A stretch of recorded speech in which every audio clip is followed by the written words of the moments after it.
Welcome to the Doubles Only Tennis Podcast, where you learn the best doubles lessons to improve your game and win more matches while getting to know some of the top doubles players and coaches on the planet.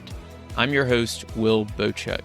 This podcast, my weekly strategy newsletter, and my website all focus on the goal of better understanding the sport of doubles and helping players like you improve faster through actionable advice that you can use in your very next match. My goal is to provide the best doubles resources in the world. And to do that, I study, analyze, and work with players at every level of the game, all the way up to the ATP and WTA Tours. If you enjoy this podcast, consider becoming a Tennis Tribe member to go even deeper and take your doubles IQ to the next level. Members get access to premium podcast episodes, weekly video lessons, monthly strategy webinars, courses, ebooks, gear discounts, and a lot more. Go to thetennistribe.com/memberships to see all the benefits and sign up. Here's today's episode. Over the next several episodes, you will not be hearing from me, but you'll actually be listening to a few interviews conducted by Tennis Tribe beat writer Hanlon Walsh. Hanlon spent a few days at the Cincinnati Open earlier this week, and I wanted to share these conversations on the podcast. He chats with several players as well as a coach who you will be very familiar with. Before I get to the first episode from Hanlon, a couple of quick announcements. Number one, I'll be in New York September 2nd through 9th. On the 3rd and 4th, I have my annual Tennis Tribe add-in doubles camp. We have one spot left. So depending on when you're listening to this, it might already be full. I'm going to link to it in the show notes if you want to check that out and play some doubles and learn a lot of strategy on September 3rd and 4th. And then September 4th through 7th, I have the rally trip. Right now, it is totally full. There is a chance that someone might be backing out because of an injury. So if you're interested, shoot me an email, will@thetennistribe.com. We may have a spot opening up for the rally trip. Again, that's an all-inclusive, includes hotel, US Open tickets, tennis every morning, breakfast, strategy presentations, all sorts of stuff. So it's a ton of fun, a full kind of all-inclusive tennis vacation. I say all-inclusive. You do pay for your own drinks and dinners, but it is mostly inclusive, and they are a lot of fun.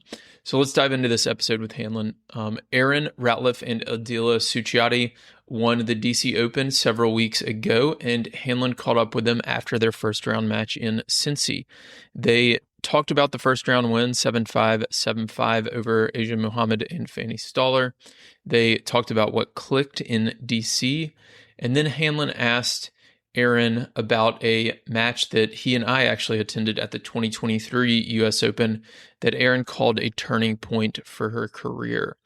After that, they both discussed playing with different doubles partners. I really liked their take on what it means to play well as a doubles player versus getting your partner to play well and playing well as a doubles team and what the difference in that is. Also, at the end, Hanlon asked them about their favorite SEC memories. Aldila went to the University of Kentucky, and Erin went to Alabama. So without further delay, enjoy this brief post-match interview with Tennis Tribe beat writer Hanlon Walsh and Erin Routliffe and Aldila Sutjiadi. All right, so Erin and Dila, congrats on the win today. Tell me about the match. I think the match was really good today. Like, we were able to execute our game plan from the beginning. We know it's not going to be easy to play against Asia and Fanny. They're a very good team. But I'm glad, we're able to close out the first set because we were up 5-2 and then we got broken again and then went back to serve and then we're able to get the break on the last game on the first set. And then there are a lot of breaks on the second set also. Yeah, so many. Yeah, but we were able to we got broken on 4-all and they were serving for the set. But then we're able to stay positive and trying to be aggressive on the return and try to make a lot of like return to put pressure. And we're able to do that. And then we're able to bring back the momentum for us. So I think we're happy with the match that goes today. Erin, anything else to add there? No, I mean, I guess, yeah, we obviously knew they've been playing together for a while. They're a really good team. We knew we were going to have to come together and stay together in those big moments. With the scoring system, we've all been playing it for years, but it's just so, there's momentum shifts all the time. Like a lot of these games today. Yeah, exactly. Yeah, today there was a ton. So I think that's like really important. Feels really good at like bouncing back after we kind of have like a little bit of a lull. She's really good at like reminding me like, hey, look, we're good. We can break every game. I think when we're playing our best, we can break all the time. So it puts a little bit less pressure on our service games. Obviously, we like when we hold more. But yeah, no, I think, you know, we're never like out of it because when we're doing the right things, we're making a lot of returns and therefore putting pressure on opponents, which I think we did a lot of that today. We never really let them have like an easy hold. Yeah. It was really rare that they Maybe were like then 1 40, or 15, 40 left, which I think is ultimately what promised the win, I think. Did you have a specific strategy on the deuce points today in general, or do you take it like every other point? It's like every other point. Honestly, we just go, like if we're returning, obviously we choose. So we like have a little chat about like who we think is the best person to take it. But no strategy. I think we really try to stay together, stay positive and swing and not get tentative because I think the most aggressive team normally wins in the end. Yeah, especially on this points. Yeah. So we just try to do that all the time and we hope that by the end of it, like they come on our side, if that makes sense. Yeah, just take it before they do. Yeah, exactly. And you guys are coming in on some good momentum with the title in DC last week. So tell me just how the week came about in DC and what worked well for y'all. I felt like even though like I haven't played with Erin for a long time, but like it always comes natural when I play with her. So like even the chemistry like on the first match was good, and then we get a very good momentum in DC. Like every match it gets better. So I think it builds up our confidence also, like winning the title in DC. Yeah, I always like playing with Erin. Like we always have good like chemistry on and off the court, so that helps.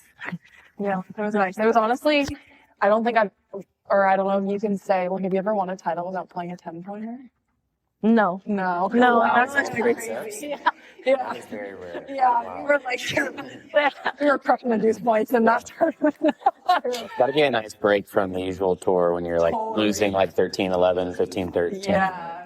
Yeah. You always have to survive like one match. I feel like there's always the 10-pointers. So yeah, it was nice in DC to kind of get our first week together in a while and like kind of play together and get some good matches. So it was nice. It was fun. Yeah. Okay. Erin, what is it about Cincy? Because you have quite the resume here. And then also, I know you've won in DC and the U.S. Open. Like this time of year, it seems like it's sort of your prime time. So what is it about like the summer hard court season? Yeah, thank you for saying that. I sometimes forget. And then like what you just said, I'm like, oh, okay. Like I actually do like this time of year. I love a fast hard court. I don't know. Like I think with the first year when Gabby and I won US Open, the balls, we used those like the woman ball. I don't even know if we're using the same balls. I'm so bad with that stuff. But I did feel like it was flying and it was bouncing really high. I think that when it's really hot, that kind of happens. Like points are fast.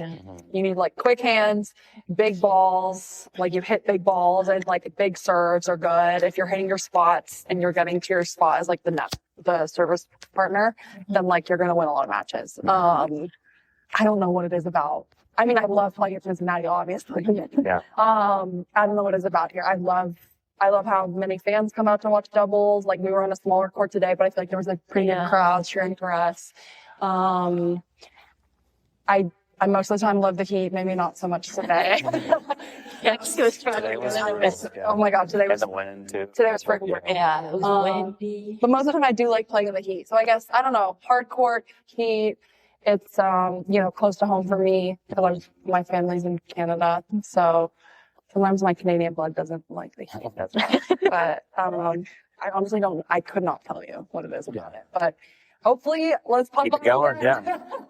I want to go back to your U.S. Open run a couple years ago because Will and I were sitting front row on Louis Armstrong when you and Gabby played Taylor and Layla in that insane like quarterfinal match. Yeah. Is that one of the year the most like craziest doubles atmospheres you played in before? Absolutely. That was insane. Yeah, that was insane. That was a real turning point, I think, in my career, and I think in our partnership and the trust in each other. To have a match like that so quick, like after playing it, I think it was our third or fourth tournament or something like that, and to have to like get through something like that together, it did feel very like bonding. It was like a bonding experience. Trauma bonding a little bit. It was, yeah. Like I feel like there was like, I don't know if you remember the guy that was like attacking Gabby, the fan. I tried to had like really? Totally. I went full mama bear. I was like, was that in their box? Because their box was very round. No, it wasn't our box. No, it wasn't. It was just like a guy in the front row or whatever. And he just like, for some reason, had targeted Gabby. And I was like, hey, get away from her. Like, that's my box. So he was like, okay, their box was energetic, but not like that. No, yeah. This was like disrespectful. He was like hateful. Totally, yeah. No, there was no ill intent for any box. But no, it was a really fun match. I think even if we had lost that match, it was really like such an atmosphere for doubles that you never. Well, I think we're starting to see it more now, but I think at the time it was like one of the best ones I've ever been in for sure. And I think, obviously you were there. It was awesome. Like, and everyone cheering against us. It was, yeah. They were definitely, they definitely had the which is fair enough. Yeah, Layla and Taylor. So, especially at U.S. Open. Layla might as well be a New Yorker after her singles run. Honestly, she's such a fan favorite. But yeah, that was a really fun time. I'm obviously really glad to be get the win on the other side of it. But there was a little luck involved. Well, how did you guys? I remember in Austin y'all played together a time or two, or maybe before that you had played together. Then this year, how did you reunite? Sort of what led to y'all, playing together again? We kind of talked a little bit around the end of clay season, beginning of grass. Yeah. Yeah, we're kind of no, we were talking about, you were looking for grass, no? Yeah. I was looking for the grass season. And so I asked Dila, and Dila was set with her other partner. And so I was like, okay, well, I'm probably going to be looking for the hard courts. Like, who knows what's coming? Because I played with Melcar Martinez for the grass, and she's going back to Buxa, obviously, because Buxa was injured. So I just said, let's chat a little bit in grass. Yeah. And then it worked out that, she wanted to play. And so now we're second of a year, and then we'll see what happens. But that's kind of how we got back. And it was 3 years. I guess since Austin was the last time we played, we played 2 or 3 ITFs together. Okay. But we've always really enjoyed playing together. Look, there's some players you get on the court with them, and it's very natural. Your games really work together. You're covering each other, and there's not really we obviously work really hard to do that, but it does feel like Dila said, really natural. So that's really nice to have that feeling. Yeah, that's great. And then I know that, or actually one other question too on the partnership front. What have y'all learned about maybe your game individually playing with so many different partners this year? Because it seems like both of you have kind of gone through a few different partners just, by circumstance. So love to hear more about that. What have I learned about myself? It's interesting because I feel like in doubles, obviously, there's so many different circumstances for whether you're going to play with someone for a certain amount of time. And with most of our doubles players also playing singles, that also makes people bop around a lot. As predominantly doubles players, I think we most of the time prefer to play with someone for a longer period of time. But yeah, this year, obviously, you know how it is. When you're playing with doubles and it's not playing with someone, if it's not working, you guys are okay, well, we're going to go different routes. And then it's a time of the year where it's some people are looking, some aren't. It's a weird world. But, I guess I've learned that I've always said that if you want to be one of the best doubles players in the world, you have to be able to play with everyone. I think I've learned, that I, can control myself and a lot of the time control the play and the emotions of my partners, no matter who it is. Sometimes that comes more naturally. Sometimes that's harder. The way it's how you are in big pressure moments. You have to get the best out of yourself, but simultaneously you want to get the best out of your partner, and that might look different. If you're better, being angrier and kind of getting feistier, but your partner's better being calmer, then you guys gotta have to find that balance. So I think just finding that between different partners and different partnerships. Yeah, I haven't done a great job of it this year. It's been a rough year, but might be turning around now. We're working on it now, and so it's nice to be with Dila. I think what I learned the most is actually no matter how good you play, like with your partner, but you need to win as a team. You need to work together, practice together. Like, we've played with a lot of different partners this year, and I've been working with my coach starting this year. And what I also learned from him, because he used to play, is like, because I've been improving a lot, as I said, like, throughout the year, and I feel like I'm playing good, but it's just like to win like big tournaments, we need to win as a team. And that really like what I feel like this year, like that's why like I want to like play with Erin, because I feel like me and her, we can work as a team also, like, and we're good at like communicating with each other. And that's why like I want to like, I think it's going to be like good to play with Erin like for the rest of the season. Like no matter how we do, like even if we lost the first round in DC, like we're gonna work together. Like it's a long term, not just a short term. Not have the pressure of like the partner swaps and just have a consistent run. Yeah, exactly. You can really focus on the process. Yeah. I talked to Dan Kiernan yesterday, and he was pretty bullish about you two playing together as a team. So he thinks high, or he's expecting a lot out of. Oh, that's so yeah. So no, obviously you know well from Gabby, but yeah, we love Dan. I love Dan. He's the best. That's really nice. Yeah. And he knows I like pressure, so thank you, Dan.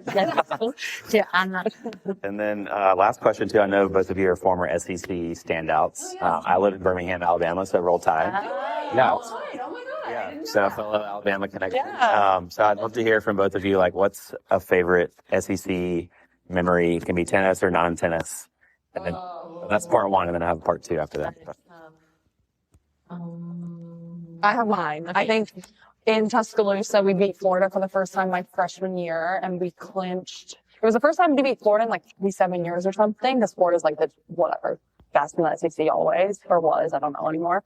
And I clinched with Maya Jansen, who we played together. And we did like the whole dog pile, and that was so epic. And then probably like winning with Maya, because she's still one of my best friends. So yeah, y'all won the national championship. There. Oh wow, that's awesome. Another match. she came today to watch. Yeah, she's married to Andre Goranson, another doubles player. Oh, cool. So I see her all the Dan time. coaches also. Exactly. Right? Yeah, it's basically. I set that up. Cupid. Yeah. Little FCC. Yeah, but that's probably the best. Honestly, the best is like winning those with Maya, because now, like, obviously, like, I'm 31, like 10, 11 years later, like, we're still best friends. Like, probably that. That's awesome. What about you? I think for me, it's when we won the national indoors. I thought you were going to say beating me. We're all the same class in college. Oh, really? Okay. Doubles and singles all the time. Okay. Yeah. So a lot of history before playing. Yeah. And even juniors. I know her juniors too. Yeah, so I think that's the one, because we got into the final the year before and we lost in the final, and then we got to the final again and we finally ended up winning that. Like the SEC tournament? No, it was the individual. Oh, no way. Yeah. Yeah. So I think that was the best memories. College tennis is the best. Okay. Well, it was. That's so fun. Not anymore. That's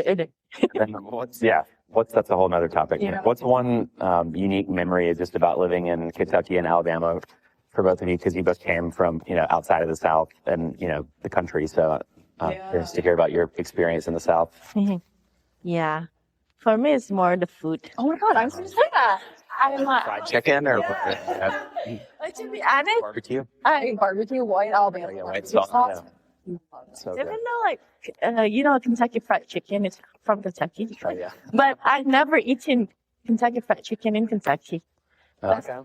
Yeah, I don't really like KFC. Did it have KFC and Indonesia? Yeah, and it's KFC in Indonesia is the best. That's where I eat the KFC. honestly the food, and I feel like the football. Like, come on. Yeah. Honestly, yeah. Tailgate, Saturday. Yeah. we won, like, Saban won 2 national championships when I was there. Like, Oh, yeah, you were there during Yeah. For them, it's football. For me, it's basketball. Oh, yeah. of I course. love Yeah. basketball. Like when I went to visit Kentucky, and then when they took you to a took me to like a game, and they have the firework inside the basketball game, I was like, whoa, I want to come there. That's sealed the deal. Basketball and Kentucky basketball and Alabama football. Two good programs. I mean, Yeah, I love basketball more than football. Yeah. Oh God. that's the Kentucky blood coming out. Yeah.